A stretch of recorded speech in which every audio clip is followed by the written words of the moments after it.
Quiero partir de un titular que creo que se va a entender de manera muy sencilla. Milei se queda solo. Milei en su soledad. Milei se va quedando solo porque Milei ha decidido abandonar. Abandona a jubilados, a enfermos, a enfermeros, a enfermos mentales, a estudiantes, a profesores universitarios, a la clase media, a los muy pobres, a los casi pobres, a los empresarios de pymes, a investigadores, a servidores públicos, a los niños que no cenan a la noche, a los comedores populares que le quieren dar de comer a los que no pueden comer. Milei abandona a mucha gente en la Argentina y solo a unos poquitos, muy poquitos, prefiere llenarle los bolsillos. Milei se viene quedando solo. No solo lo van diciendo todas las encuestas que uno consulta, las publicadas y las no publicadas. Hace varias semanas dijimos aquí al aire que su imagen positiva estaba en 37% y que había caído en 3 meses 14 puntos. Y después, días siguientes, fueron certificando otras publicaciones, otras encuestas, la caída abrupta de su imagen positiva, que más allá del valor preciso de una encuesta, lo interesante es ver la tendencia de la caída de apoyo, de afinidad, de aprobación de su imagen positiva. Que además es robusta esa caída porque su gestión está siendo desaprobada mayoritariamente. Está siendo mayoritariamente rechazada. Es decir, los datos de gestión del señor Javier Milei están por debajo de la imagen positiva. Tanto en el campo de la economía, fundamentalmente, en todas sus variables, como en el campo de lo que a veces presumen, que es el tema de la seguridad. No hay ninguna variable hoy en día que avale su gestión.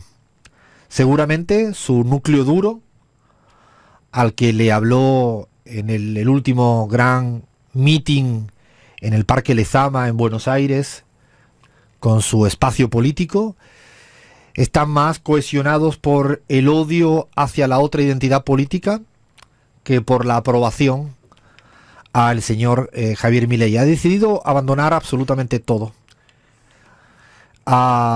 Se viene quedando solo.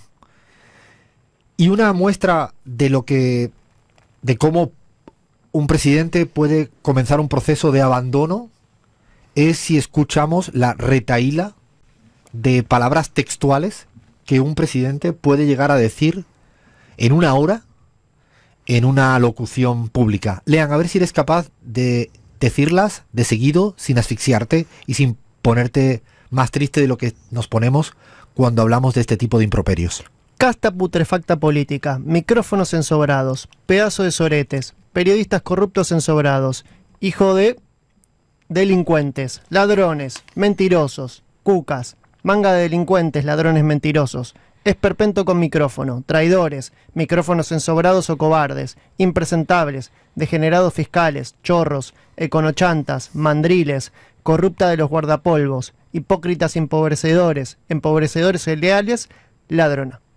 22 palabras. 22 palabras, algunas de ellas repetidas en varias ocasiones y jaleadas por el presidente en una alocución pública hablándole a los suyos, y esto es una muestra inequívoca del abandono que va haciendo de la gran mayoría de la sociedad argentina. Yo a veces me pregunto si yo tendría derecho de decirles al señor Javier Milei y a su gobierno cualquiera de las 22 palabras.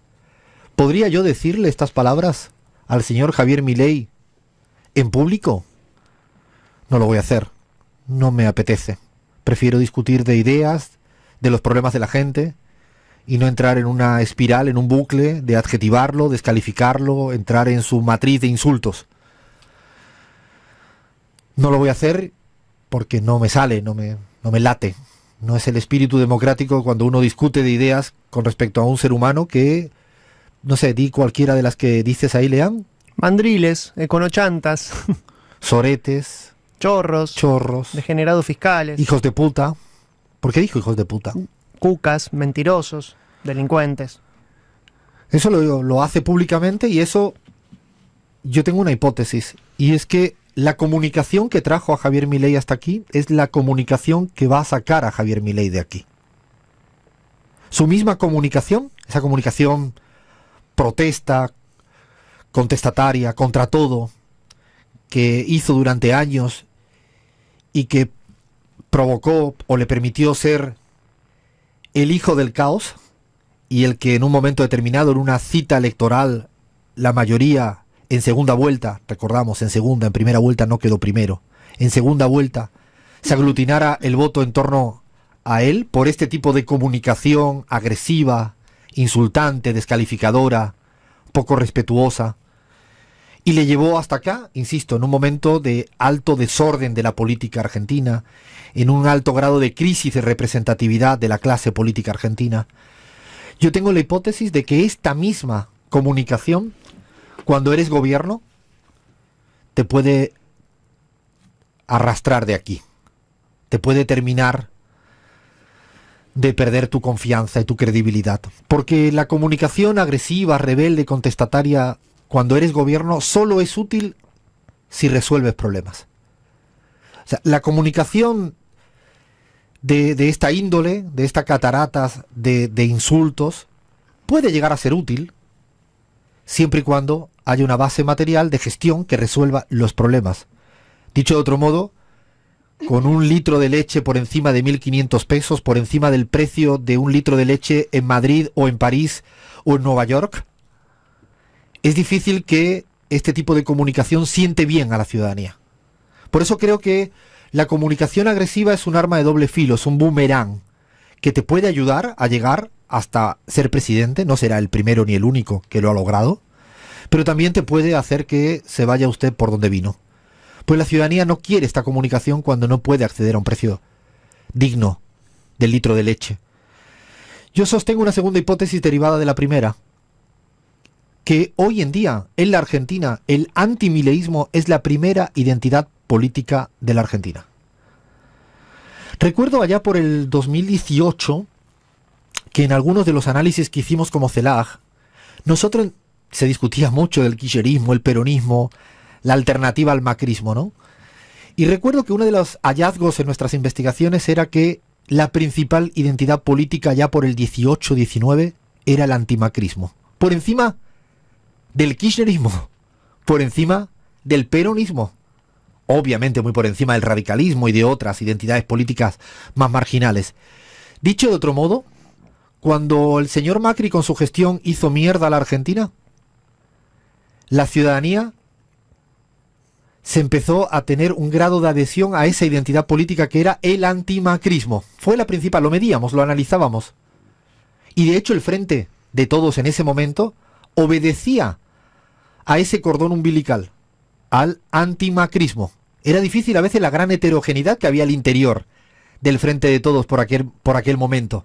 Y era aparentemente inexplicable porque venían de familias ideológicas diferentes, con incluso biografías que unos estaban en contra de otros días anteriores. Sin embargo, los juntaba el antimacrismo.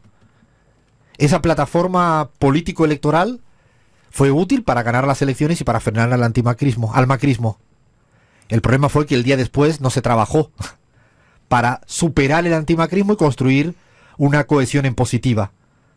Yo creo que en este momento la sensación, no, el análisis me lleva a pensar que estamos en un momento donde el orden, la centralidad en la Argentina es el antimileísmo. Y esto ocurre habitualmente cuando alguien quiere salir siempre a bailar al centro de la pista.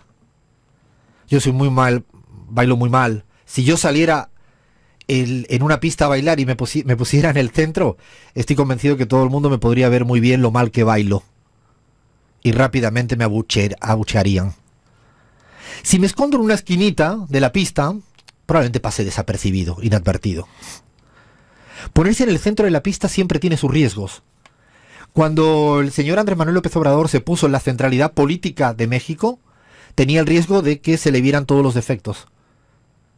De 2 horas seguidas en las mañaneras sin gestión, la gente hubiera puesto off a las mañaneras, hubiera habido apagón y no le hubiera seguido nadie a las mañaneras porque dice, ¿qué me cuenta este señor si yo no estoy mejor en mi día a día? Salarialmente, en mi poder de compra, en las políticas sociales, en la salud pública, en la educación pública, al menos un poquito mejor, alguito mejor.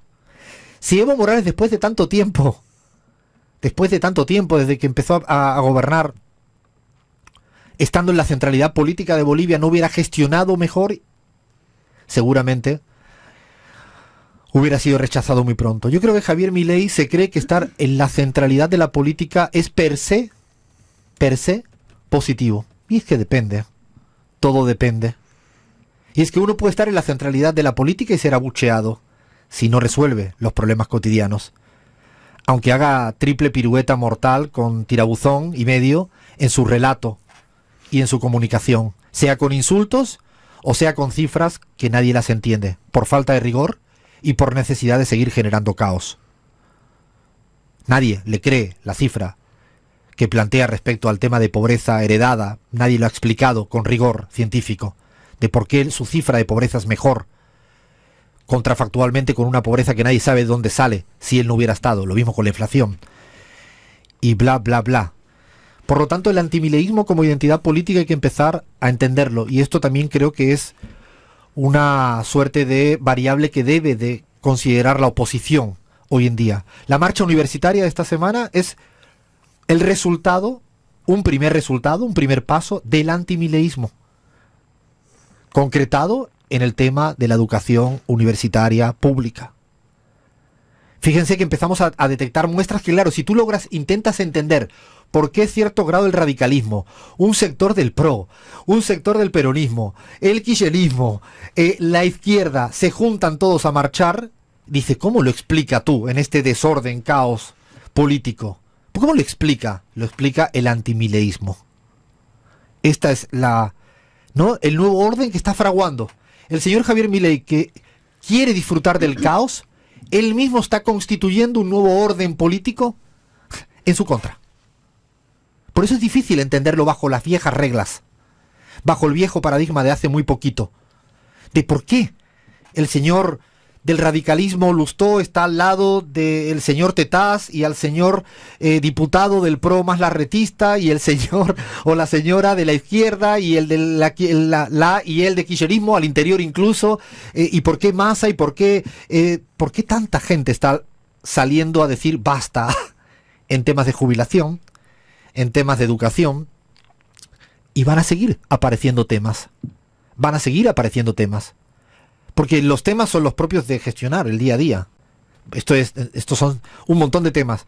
Por eso es más interesante no a veces perder el análisis en el cuoteo que hay al interior del legislativo, que es importante, sino a veces ver cómo una marcha tan variopinta te explica que el antimileísmo está constituyéndose la principal identidad política en la Argentina. Lo empiezan a avalar las encuestas, una marcha heterogénea frente a la universidad pública, ciertas votaciones en el Congreso, y además Javier Milei se da cuenta de esto y se va dando cuenta de su apoyo, y por eso va a acudir a intentar comprar voluntades de la vieja partidocracia.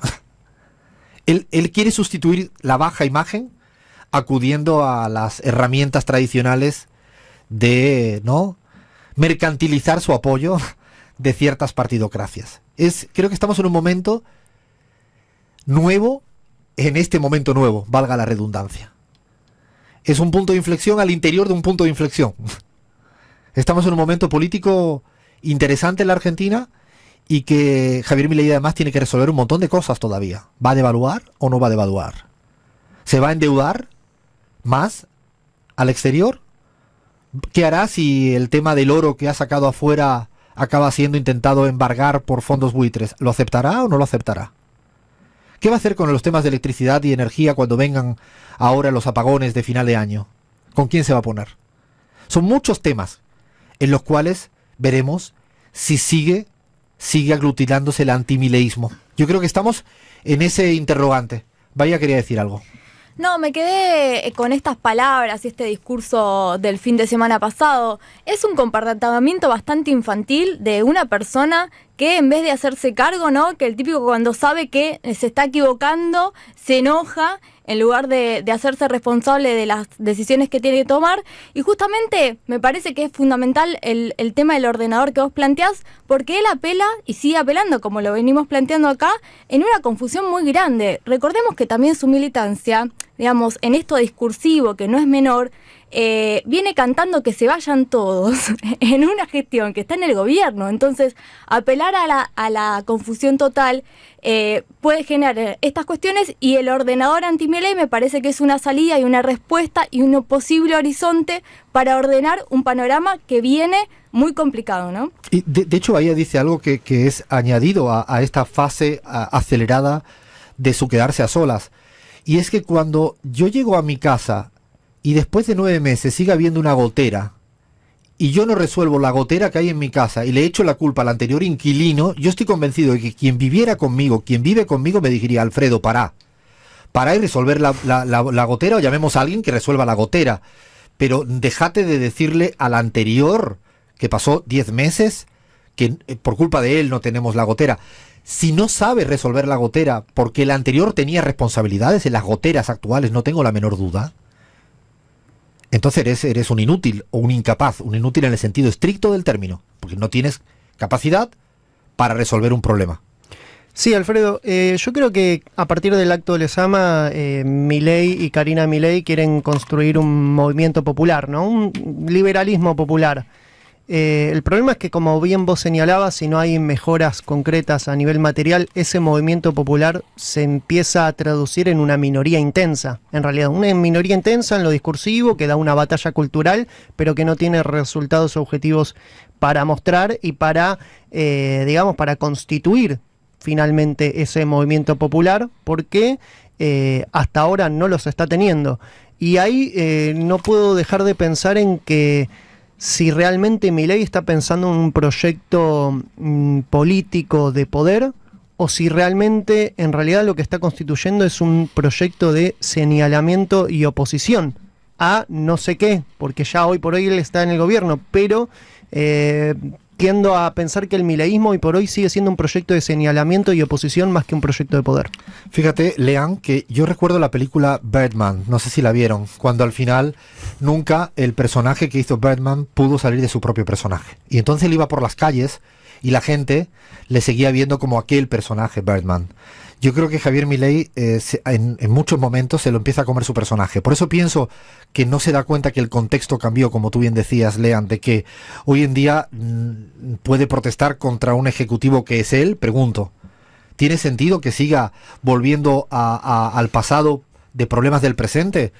Y has dicho algo, puede ser legítimo que él trabaje por una minoría intensa ideológicamente. Lo que no es legítimo es que solo defienda una minoría, ultraminoría intensa en materia económica, a costa de joder a la mayoría de la sociedad argentina. Ahí no hay vuelta de hoja. Ahí no puede haber.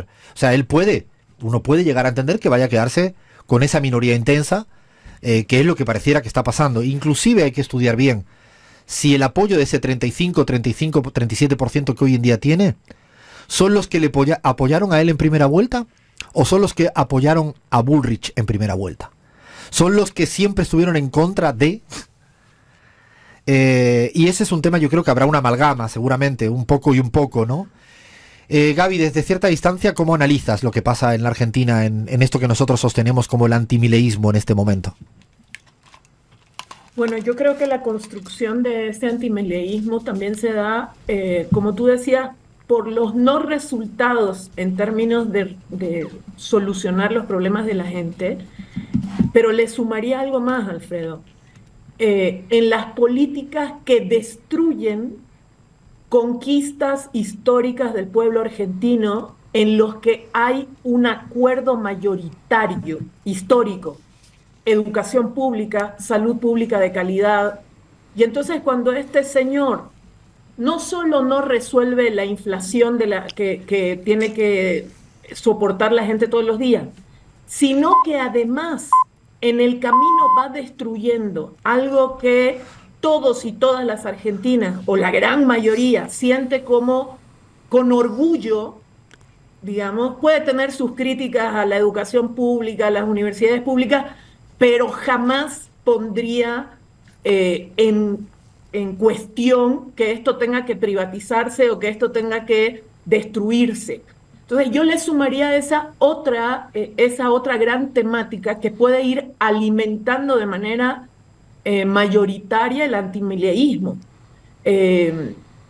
No solamente seguramente la gente se reunirá en un espacio tan gigantesco como la marcha que se dio estos días defendiendo la educación pública universitaria, sino que también se reúne en la puerta de un hospital para defenderlo con música, con expresiones artísticas, porque siente que le están quitando algo que funciona. Encima que no le dan solución a la inflación, le quita lo que funciona. Y ahí yo creo que también va sumándose esta tendencia antimileísta. En conclusión, vamos observando que Milei se va quedando solo.